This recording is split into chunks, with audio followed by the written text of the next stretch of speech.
इस समस्या को पेपर पर लिख देते हैं और उसका फिर सॉल्यूशन देने की कोशिश भी करते हैं। बहुत बहुत स्वागत है शास्त्री जी आपका। शास्त्री जी महज 26-27 साल की उम्र और लाखों फॉलोअर्स, इसे कैसे देखते हैं? कभी एहसास हुआ था कि इतनी कम उम्र में इतनी फैन फॉलोइंग हो जाएगी, इतने भक्तगण हो जाएंगे आपके और उनकी समस्या का निदान कर रहे होंगे आप? जय श्याराम, जय बागेश्वर धाम की। इन सब पर कृपा ईश्वरीय कृपा होती है। हम आप कोई नहीं होते हैं जो चुन सकें कि हमें कौन सा कार्य करना है। ईश्वर पहले से चुनता है कि किससे क्या कार्य करवाना है। ये बालाजी की कृपा और साथ में हमारे दादा गुरु का आशीर्वाद। तो बालाजी की कृपा से एक ब्राह्मण परिवार में दास का जन्म हुआ, तो वहां से यह परंपरा पर दरबार की, कथा की, आदि की प्रारंभ हुई।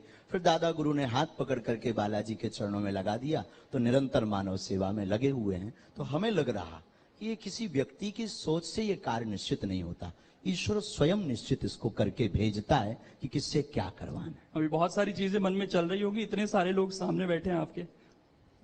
कभी नहीं, अब आदत हो गई। अच्छा, इससे ज्यादा की आदत हो गई है हाँ, वैसे। ज्यादा की आदत हो गई तो कम है। लेकिन हमारे लगा हिसाब से 2 साल में एक बहुत बड़ा बदलाव आ गया। आप कहते हैं कि एक अभाव का जीवन था, प्रभाव का जीवन है। कैसे देखते हैं इसको? और कोरोना के टाइम से सोशल मीडिया आते ही एकदम आप बहुत तेजी से वायरल हुए हैं।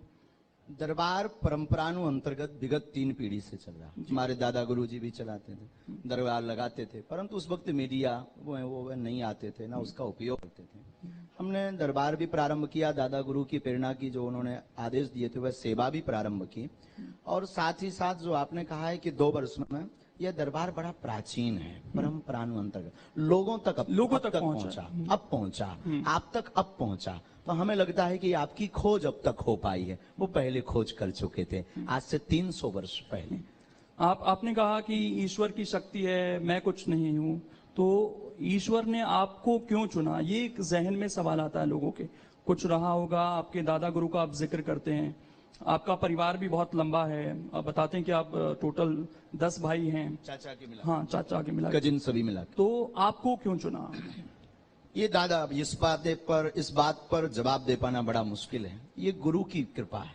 हम लोग कई बार कोशिश करते हैं, हम लोग कई बार कहते हैं कि हमने गुरु को चुना, पर हकीकत ये होती है कि गुरु स्वयं देखता है कि किसको हमें पकड़ना है।